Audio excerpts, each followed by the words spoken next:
नमस्कार प्रेक्षकांनो, आजच्या भागामध्ये आपण बघूया. इथे वसूला कळलेलं असतं की रम्याने फक्त 4-5 गोळ्याच घेतलेल्या आहेत. त्याच्यामुळे इथे रम्याची तब्येत एकदम बरी झालेली असते. तेव्हा इकडे वसू येते आणि रम्याला म्हणते की रम्या चल उठून बस आता. तेव्हा रम्या म्हणते अगं आई काय झालं? तेव्हा वसू म्हणत असते की मला डॉक्टरांनी सांगितलंय तुला इतकं काही झालेलं नाही आहे. फक्त 4-5 गोळ्या घेतल्या होत्यास तू झोपेच्या आणि त्याच्यामुळे तुला गुंगी आली होती, बाकी काही नाही. आता तू एकदम बरी आहेस. तुला माहिती आहे का, ज्याच्यासाठी तू हे नाटक केलंयस ना, तो तुझ्याकडे पाठ फिरवून कधीच गेला स्वतःच्या लग्नाला, हे तुला माहिती आहे. तेव्हा इकडे रम्याला खूप राग येतो आणि ती सगळ्या आता उशा वगैरे इकडे तिकडे फेकायला लागते. तेव्हा वसू म्हणत असते की रम्या, आता एवढे आदळआफट करून काहीसुद्धा होणार नाही आहे. कारण का, आता तुला जर पार्थबरोबर लग्न करायचं असेल तर काहीतरी एक ठोस असा निर्णय तुला घ्यावा लागणार आहे. तेव्हा रम्या म्हणते आई अगं पण मी अजून काय करू?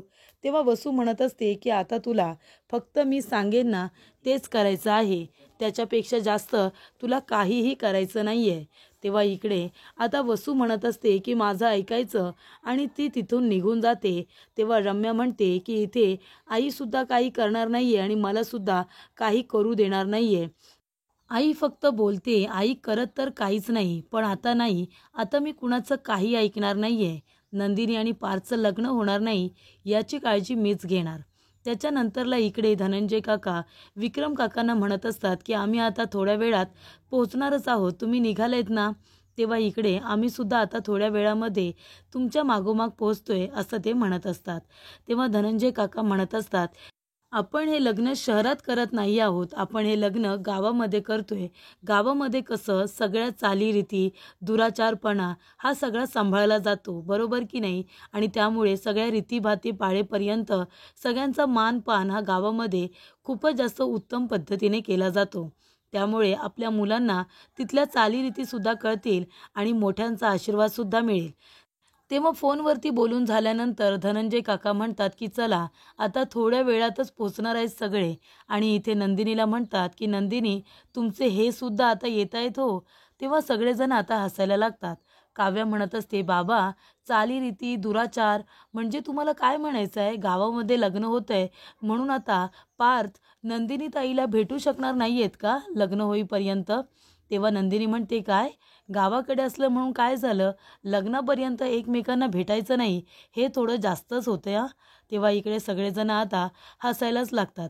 त्यानंतरला इथे आरुषी म्हणत असते पण खरं सांगू का बाबा, हे लग्नामध्ये जे काही रीतीभाती चालीरीती ह्या पाळल्या जातात ना, हे सगळं काही मला जरा ओव्हरच वाटतं. तेव्हा शारदा म्हणत असते की तुम्हाला आजच्या पिढीला सगळं काही ओव्हरच वाटतं. तेव्हा काव्या म्हणते नाही आई, तू लगेच स्टेटमेंट देऊन मोकळी होऊ नकोस. हे बघ आता मामाचंच बघ, मामा जेव्हा रुसला होता तेव्हा तिथे आपल्याला किती ऑकवर्ड वाटत होतं, बरोबर की नाही? आपलीच माणसं आहेत, जर एखादी गोष्ट आपल्याकडून राहिली तर थोडंसं समजून घ्यायला हवं ना. तेव्हा इकडे आरुषी म्हणत असते नाहीतर काय, मामाचं म्हणणं होतं की त्याच्या घरी येऊन त्यांना साखरपुड्याचं आमंत्रण द्यायचं. पण घरी जाऊन सांगायला मामा काय मुंबईमध्ये राहतो का? मामा तर गावाला राहतो ना.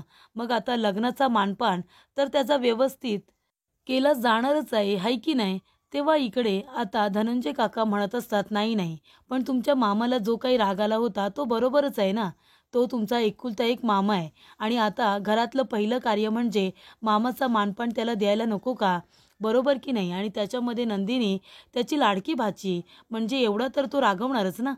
त्यानंतरला इकडे जीवा विचारतो की डॉक्टर, रम्या कशी आहे? डॉक्टर म्हणतात की रम्या आता एकदम बरी आहे. मगाशी मी वसुताईंना सांगितलं होतं तुम्हाला निरोप द्यायला. त्यांनी फक्त 4-5 गोळ्या खाल्ल्या होत्या. त्यांना एवढं काही झालेलं नाही आहे. त्या आता एकदम बऱ्या आहेत. तेव्हा इकडे आता काव्यासारखा फोन करत असते जीवाला. जीवा म्हणतो की काव्या मला माहिती आहे तू का फोन करतेस. अगं पण इथे सिच्युएशन काय आहे मी तुला काय सांगू. त्यामुळे इथे आता जीवाला एक गोष्ट तर कळलेली असते की रम्याची तब्येत एकदम बरी आहे, काळजी करायचं काही कारणच नाही आहे. त्यानंतरला इथे धनंजय काका म्हणत असतात की तुम्हाला असं वाटतं ही तर एवढीशी गोष्ट आहे, रागवायला काय झालं? पण जेव्हा ती एवढीशी गोष्ट खूपच जास्त मोठी होते ना, तेव्हा कळतं की ही केवढी मोठी गोष्ट होती. कळतंय का तुम्हाला? तेव्हा इकडे शारदा आता हसायला लागते. तेव्हा सगळेजण म्हणतात, काय गाई काय झालं? तेव्हा धनंजय काका म्हणतात, नाही काही नाही, तिला आमच्या लग्नातला इथे सकू काकूचा किस्सा आठवला असेल. तेव्हा नंदिनी म्हणते, सकू काकूचा किस्सा म्हणजे काय झालं होतं? तेव्हा इकडे धनंजय काका म्हणत असतात, काही नाही गं, आमचं लग्न गावाला झालं ना नाशिकमध्ये. आता त्यावेळेला गाड्यांच्या काही सोयी नव्हत्या. एकाच रिक्षामध्ये 10-12 लोकांना कोंबून कोंबून आम्ही घेऊन जात होतो. पण इकडे सकू काकूला वाटलं होतं की आता नवरी मुलीकडून छान गाडी आली असेल आणि आरामामध्ये बसून जाऊ, पण तशी काही गाडी वगैरे आली नव्हती. त्यानंतरला सकू काकूंनी आणि त्यांच्या नवऱ्याने बघितलं की गाडीमध्ये खूपच जास्त गर्दी आहे आणि आमचं लग्न 1 किलोमीटर अंतरावरती मंदिरामध्ये होतं. त्यानंतरला ते दोघंजणं चालत चालत तिथे पोचले. तेव्हा काव्या म्हणते, मग शेवटीला ते दोघंजणं पोचले का? तेव्हा इथे शारदा म्हणते, हो पोचले ना, पण तोपर्यंत आमचं लग्न लागलं होतं, मुहूर्त निघून गेला होता. तेव्हा इकडे काव्या म्हणते, म्हणजे बाबा लग्न लागून गेलं होतं म्हणजे नक्कीच त्या चिडल्या असतील, बरोबर ना? तेव्हा धनंजय काका म्हणतात, हो चिडल्या होत्या ना, पण नंतरला कसं बसं त्यांना समजवलं आणि मग काय, नंतर सगळेजण आम्ही एकत्र जेवायला बसलो. मी, माझ्या शेजारी शारदा, तिच्या शेजारी सकू काकू आणि मग तिचे मिस्टर आणि समोर हिच्या घरचे लोक सगळे बसले होते. आणि त्याच्यानंतरला जिलेबीवाला आला आणि सगळ्यांना जिलेबी खायला दिली. तेव्हा इकडे शारदा हसायला लागते आणि म्हणते, तेव्हा जिलेबी खात असताना वसू काकूचे जे मिस्टर होते त्यांची दातांची कवडी बाहेर आली आणि कवडी बाहेर आल्यानंतर काय, सगळेजण हसायला लागले ना. तेव्हा सकू काकूला इतका राग आला की ती हातसुद्धा तिने धुतला नाही, खरकट्या हातांनी रिक्षामध्ये बसली आणि सरळ निघून गेली. तेव्हा नंदिनी म्हणते, आणि मग त्यांचे मिस्टर?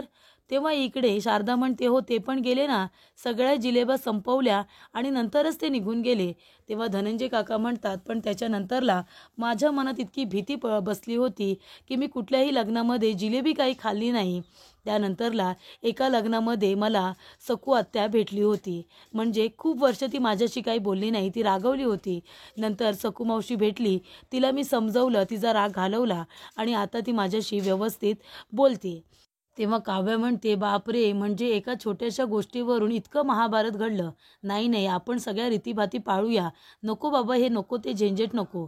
त्याच्यानंतरला इथे आरुषी म्हणत असते, मग त्यासाठी आहे ना पार जिजूंना पकडून ठेवायला पाहिजे, म्हणजे हे लग्न व्यवस्थित पार पडेल.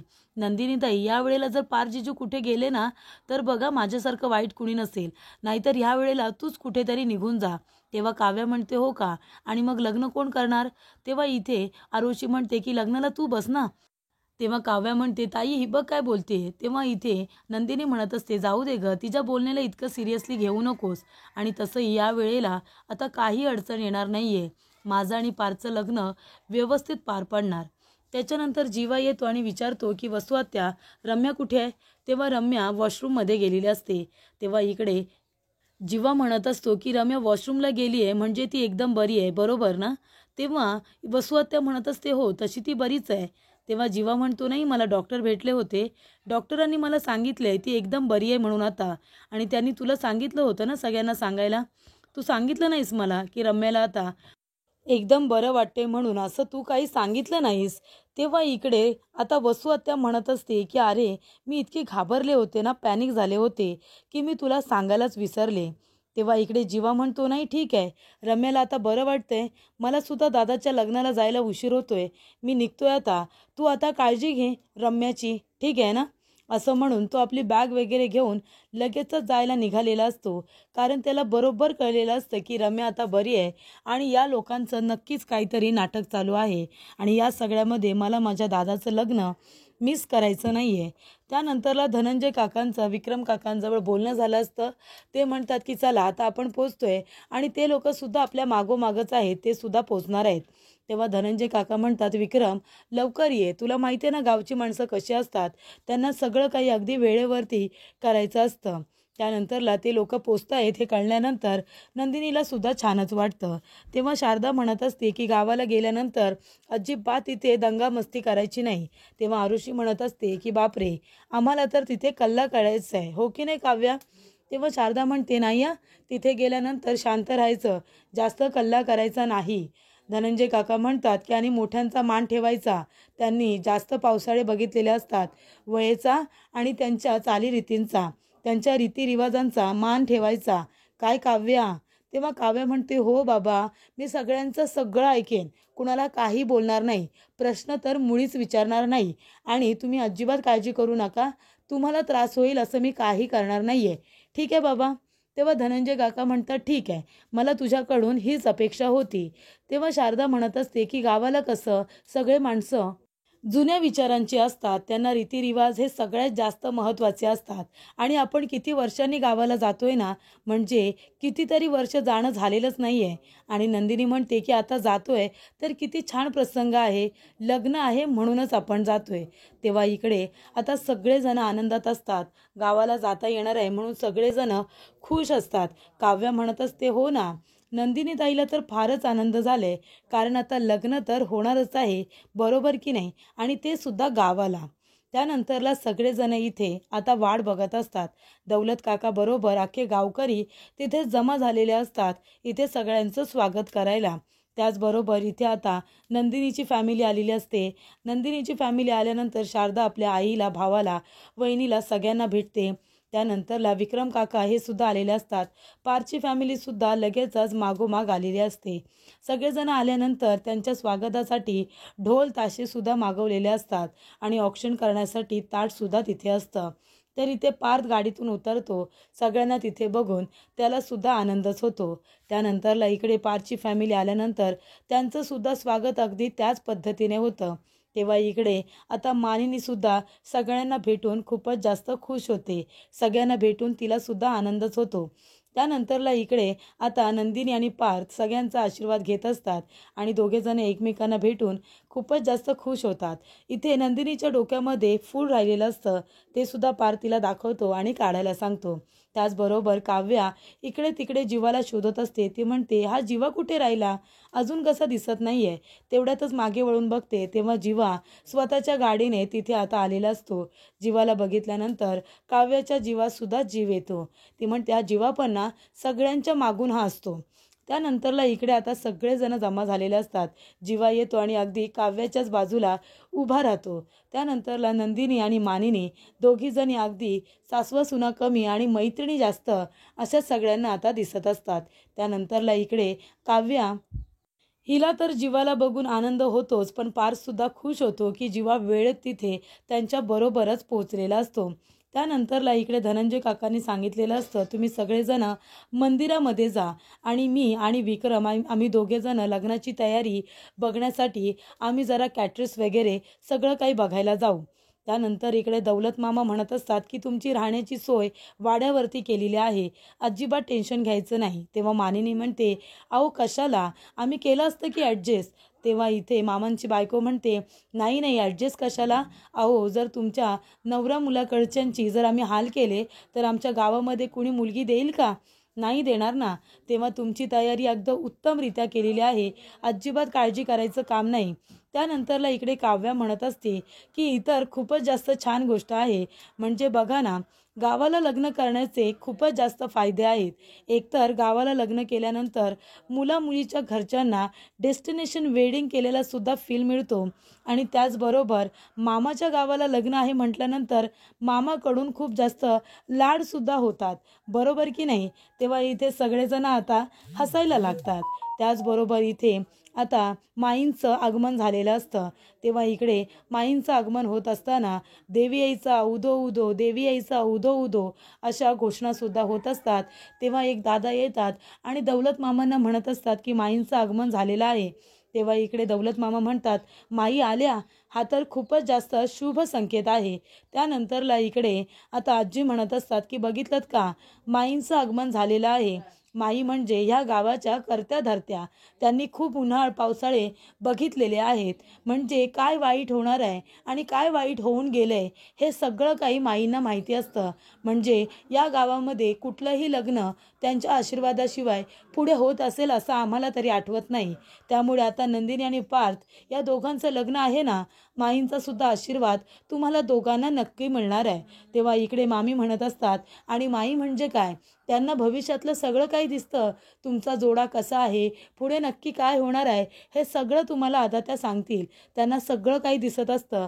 तेव्हा शारदा म्हणत असते, हो ना, जेव्हा माझं लग्न झालं होतं ना, तेव्हा माईंनी माझा चेहरा बघितला होता आणि त्या हसल्या होत्या आणि म्हणाल्या होत्या की तुझ्या घरामध्ये 3 वेळा लक्ष्मीची पावलं उमटतील. आणि अगदी तसंच झालं. माझ्या घरामध्ये 3 मुली लक्ष्मी जन्माला आल्या. तेव्हा इथे आरुषी म्हणते, हो ना, म्हणजे आम्ही जन्माला आलो.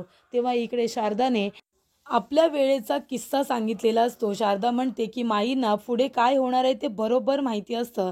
तेव्हा काव्या म्हणते, काय म्हणजे त्यांनी तुझा चेहरा बघून सांगितलं होतं की तुला पुढे जाऊन भविष्यामध्ये 3 मुली होणार आहेत. तेव्हा शारदा म्हणते, हो ना. तेव्हा नंदिनी म्हणत असते की चांगली गोष्ट आहे ना, म्हणजे गाव असू दे किंवा आनंद सदन असू दे, मोठ्यांचा आशीर्वाद माझ्या नशिबामध्ये लिहिलेलाच आहे. तेव्हा दौलत मामा म्हणत असतात की माईंशिवाय काहीही होत नाही. आणि एक गोष्ट मी तुम्हाला सांगतो, या गावामध्ये आता तुम्ही आलायत ना, लग्न झाल्याशिवाय या गावातून कुणीही बाहेर पडू शकत नाही. लग्न जेव्हा होईल तेव्हाच तुम्ही या गावातून जाऊ शकता. तेव्हा नंदिनी म्हणत असते की चांगली गोष्ट आहे ना, म्हणजे या गावामध्ये आल्यानंतर लग्न होणारच ही आपण खात्रीसुद्धा देऊ शकतो, बरोबर की नाही. त्यानंतरला माई येत असतात. तेव्हा इकडे देवी आईचा उदो उदो ह्या आता घोषणा सुरूच असतात. आणि माईंचा आशीर्वाद हा खूपच जास्त महत्त्वाचा मानला जातो. माईंना भविष्यात काय होणार आहे आणि मागे काय होऊन गेलं असेल हे सगळं काही कळतं. तेव्हा इकडे माई आल्यानंतर सगळेजण त्यांचा आशीर्वाद सुद्धा घेतात. त्यानंतरला इकडे आता जीवा, काव्या सगळेजण आपापल्या मनातली इच्छा व्यक्त करत असतात. माई नक्कीच आपल्याबद्दल काहीतरी चांगलं सांगावं, पॉझिटिव्ह सांगावं, ही तर आता सगळ्यांची इच्छा असतेच. माई आल्यानंतर इकडे नंदिनी त्यांना नमस्कार करते. तेव्हा माई तिच्याकडे एकटक बघायला लागतात. कदाचित त्यांना कळलं असेल तिच्याकडे बघून की हिच्या भविष्यामध्ये नंदिनी बरोबर काय घडणार आहे हे कदाचित माईंना कळलं असेल आणि त्यांना धक्का बसला असेल.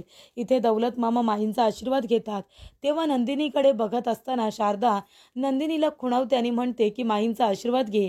तेव्हा नंदिनी म्हणते, हो, लगेचच घेते. आणि नंदिनी जाते आणि माईंचा आशीर्वाद घेते. तेव्हा इकडे माई तिच्याकडे बघत असतात आणि त्या म्हणत असतात की चला मंदिरामध्ये जाऊया, कारण का आता देवी आईच्या आरतीची वेळ झालेली आहे. तेव्हा काव्याला आश्चर्य वाटत असतं की माई नंदिनीताईकडे अशा का बघतायत. सगळे मनामध्ये जरा घाबरलेलेच असतात, कारण का आधीच रम्याचं वागणं मानिनीला, विक्रम काकांना, त्याचबरोबर पार्थला, जीवाला माहिती असतं. आणि इथे लग्न निर्विघ्नपणे पार पाडावं अशी त्यांची सगळ्यांचीच इच्छा असते. त्यामुळे इथे जेव्हा माई सगळ्यांना म्हणतात की मंदिरामध्ये जाऊया, आरतीची वेळ झालेली आहे, तेव्हा सगळेजण आता मंदिरामध्ये जात असतात. काव्य सगळ्यांची व्हिडिओ करत असते. ते सगळ्यांची व्हिडिओ करत असताना काव्याचं लक्ष आता खाली पायरीकडे नसल्यामुळे तिचा पाय सटकतो आणि ती पडणार. तेवढ्यातच इथे पार्थने तिला सांभाळलेलं असतं. पार्थ जेव्हा तिला सांभाळतो तेव्हा इथे जीवा आणि नंदिनी दोघेजण त्यांच्याकडे बघायला लागतात. दोघेही मनामध्ये घाबरतात. त्यानंतरला इकडे रम्या आपल्या आरशावरती लिहिते, रम्या वेड्स पार्थ असं ती लिहिते आणि म्हणते की रम्या वेड्स पार्थ हे लहानपणापासून माझ्या मनामध्ये मी बिंबवलं होतं की माझं आणि पार्थचंच लग्न होणार, हेच नाव छापलं जाईल असं तिला वाटत असतं. पण नंतरला मध्येच ही नंदिनी आली आणि तिने सगळं काही उद्ध्वस्त करून टाकलं. आणि आता काय नंदिनी वेड्स पार्थ असं ठरलेलं आहे. तेव्हा रम्याला खूप जास्त राग आलेला असतो. ती म्हणते, नंदिनी, काही झालं ना तरी हे लग्न नाही होणार. तुला असं वाटत असेल की ही रम्या काय छोटे मोठे स्टंट करते, पण आता असं काही होणार नाही. तुझं आणि पार्थचं लग्न होणार नाही याची काळजी मी घेईन. आता बघ फक्त मी काय करते ते. त्यानंतरला इकडे पार्थ म्हणत असतो की तुम्ही ठीक आहात ना. तेव्हा काव्य म्हणते, हो हो पार्थ, मी एकदम ठीक आहे. थँक्यू हां, तुम्ही मला हात दिलात. तेव्हा इकडे नंदिनी म्हणत असते, काय तू म्हणतेस की काही नाही झालं, तू जरा बघून चाल ना, लक्ष कुठे आहे तुझं, तुला जर लागलं असतं तर. तेव्हा इकडे काव्य म्हणते, नाही मी एकदम ठीक आहे, मला काही नाही झाले. आणि ते म्हणते, पार्थ थँक्यू सो मच, तुम्ही मला हात दिलात आणि मला पाडू नाही दिलात. पण माझ्या जागी नंदिनीताई तू पडायला हवी होतीस, म्हणजे पार्थने तुला हात दिला असता ना. तेव्हा इकडे नंदिनी आता लाजायला लागते. तेव्हा इकडे आता काव्य म्हणत असते की पार्थ, आता जशी माझी मदत केलीत ना, मी तुम्हाला एवढंच सांगेन की नेहमी माझ्या पाठीशी असेच तुम्ही उभे राहाल ना. तेव्हा इकडे सगळेजण आता हसायला लागतात. तर पुढील भागामध्ये इथे आता सगळेजण देवी आईचा आशीर्वाद घेण्यासाठी मंदिरामध्ये जेव्हा आलेले असतात, तेव्हा इथे मामा म्हणत असतात की माई, अगं पार्थचं आणि आपल्या नंदिनीचं लग्न ठरले, आशीर्वाद देशील ना? तेव्हा माई म्हणते, मी कोण आशीर्वाद देणार, आशीर्वाद तर देवी आई देईल. आणि इथे आता नंदिनीला टीका लावल्यानंतर हातामध्ये पान दिल्यानंतर इथे नंदिनीचा रुमाल खाली पडतो, तो उचलण्यासाठी पार्थ वाकलेला असतो आणि तेवढ्यातच हातामध्ये पान आणि टिळा हा पार्थला न लावता जीवाला लावला जातो. तेव्हा इथे नंदिनी आणि पार्थला खूपच जास्त टेन्शन येतं.